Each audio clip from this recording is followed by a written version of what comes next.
My name is Richard Gamble, and I am the founder of the Eternal Wall of Answer Prayer.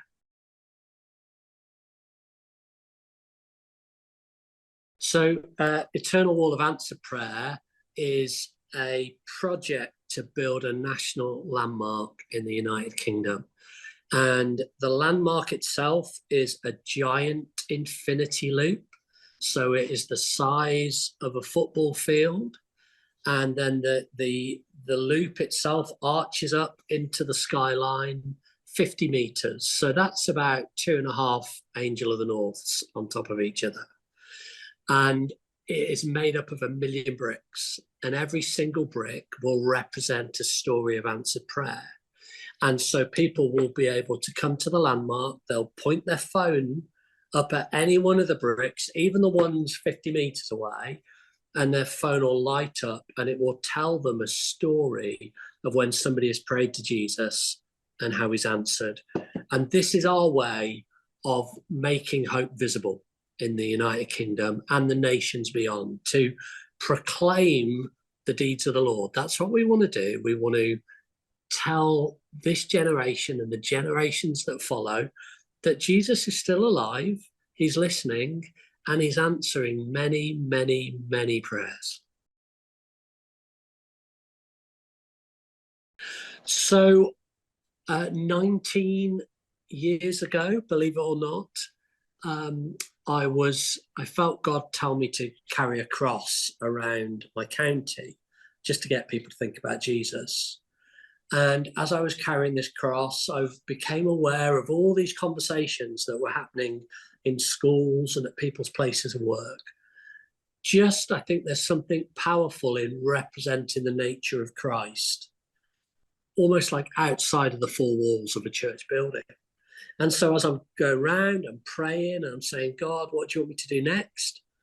And this little vision popped in my head to build a wall of 1 million bricks by a motorway so that people would know that God is still answering. And really then at that point, I had not got a clue what to do. I'm not a practical man in any way, banned from DIY at home. And I just did not know what to do. So I had 10 years of praying and talking to people. I think it's good when God gives you a dream to speak it out. And then it was 9 years ago that I really felt God say, right, you need to get started with this. Well, we ran a global competition to get this designed. So I knew what I wanted, but I didn't know what it looked like. And I prayed that there would be one person on the planet who did. And God spoke to a guy called Paul Bulkley from Snug Architects, and he created that design. And we went through a competition and narrowed down the 125 to 5, and 125 entries we had from, I think it was 33 different countries all over the world. And then, we got down to the last 5. And once we had the land, he came and worked out how to fit it into that landscape. And he was the standout winner. And what we like about the design is the infinity aspect of it, the fact that it's communicating that God is always answering, always has been answering, always is answering, and always will be answering. He's a God who listens. And we know that he doesn't necessarily answer the way that we expect all the time, and certainly doesn't answer the way that we want all the time. But I do believe to those who love him, he's listening and he's answering. And what we liked about the overall structure was that it just flowed.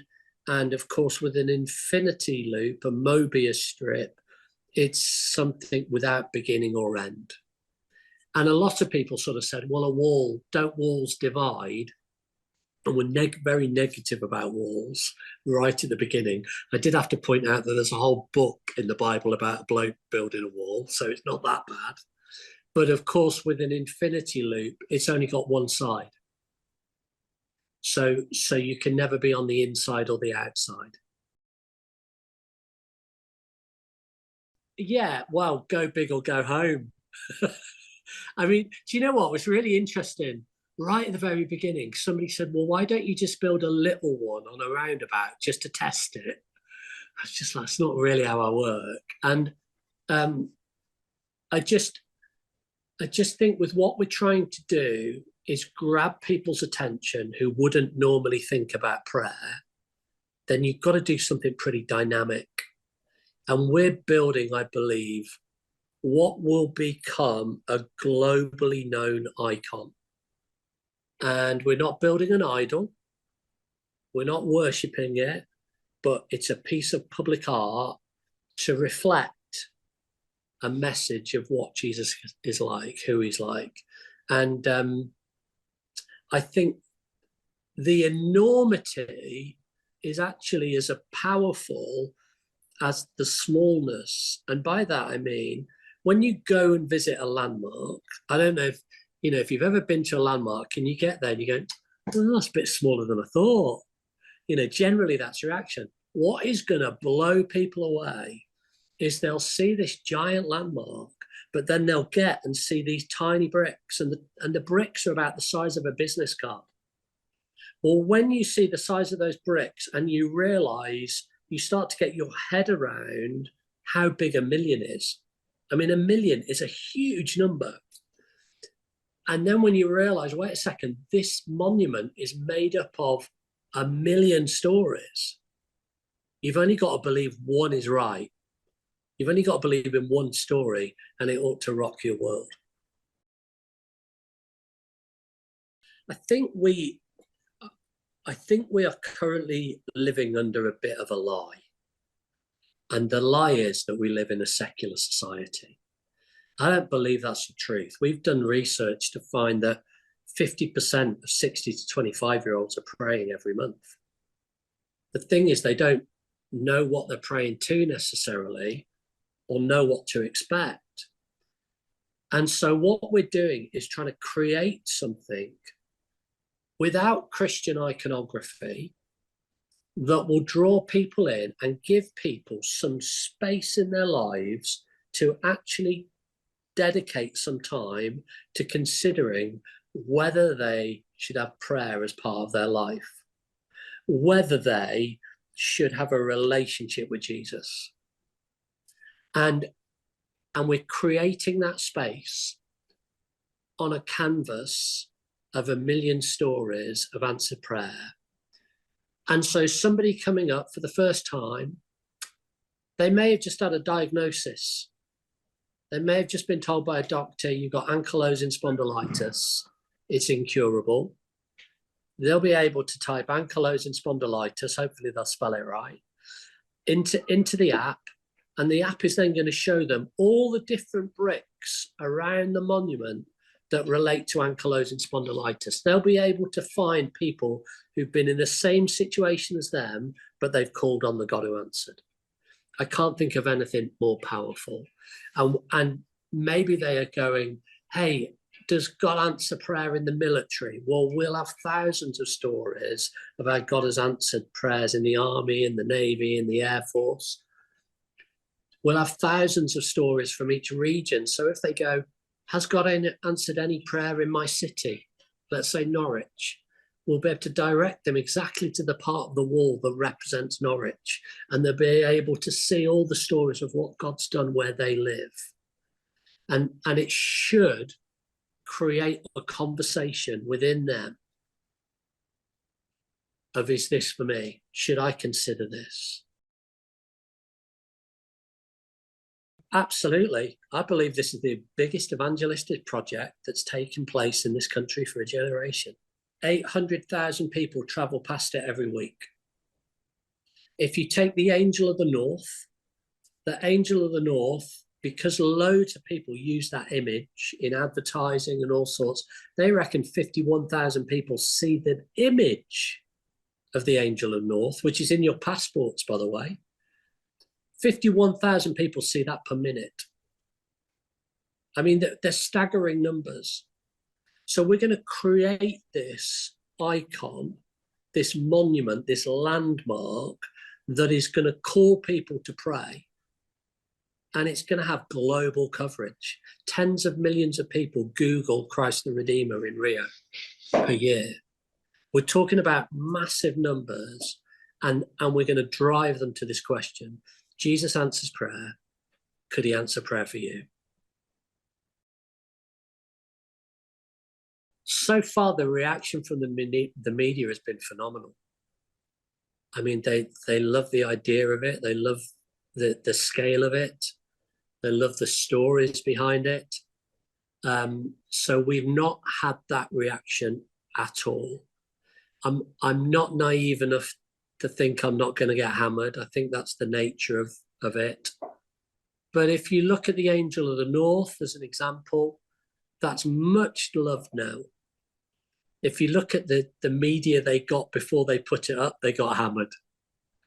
But I think as long as we do this with integrity, as long as we do it with sensitivity, but out of love and compassion, I think my prayer is that it'll be a much loved part of the British landscape.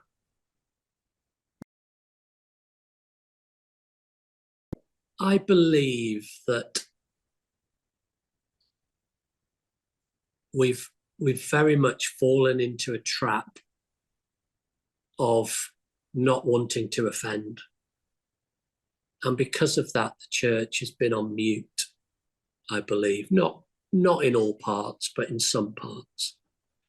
I hope that it gives us all as a church the boldness to tell stories, to tell the stories of what Jesus has done. You know, I've met some famous people, and, you know, when I tell people stories of the famous people I've met, people are like, oh, is that what he's really like? Yeah, that's what he's really like. Well, why do they believe me? Because I've met them. I've met Jesus. And this is going to be filled with 1 million stories of people who've met Jesus and say, this is what he's like. Don't believe what you've heard in the press. You know, find out from people who really know. And so my hope is for the church that it emboldens us to become a nation of storytellers.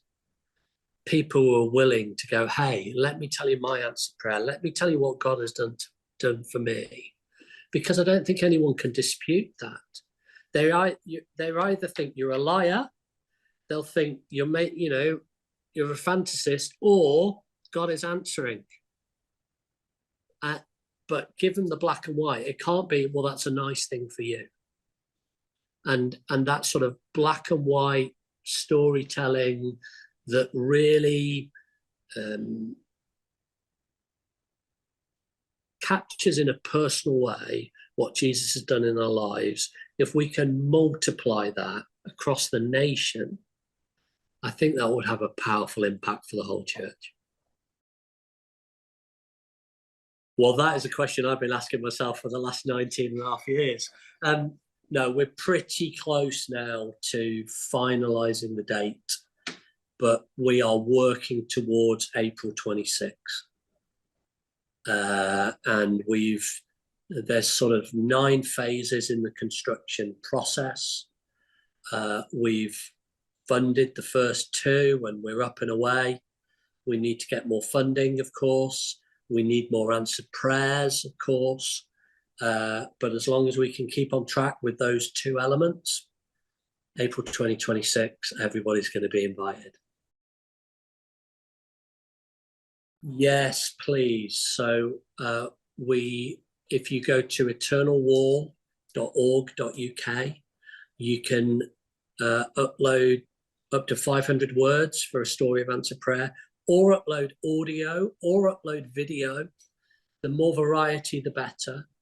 And we need as many stories as you've got. Don't sit there going, oh, which one shall I choose? Give us all of them. Because, you know, sometimes God answers in the suddenlies, and that will really reach somebody. But we also need those stories that have taken 50 years. And sometimes God answers no. And we need stories where people have experienced the grief and the suffering of no, but can communicate how Jesus has supported them through that. So we need the whole range. So please, please be a part of this. Be a part of making history in the UK and share your story of answer prayer. Eternalwar.org.uk.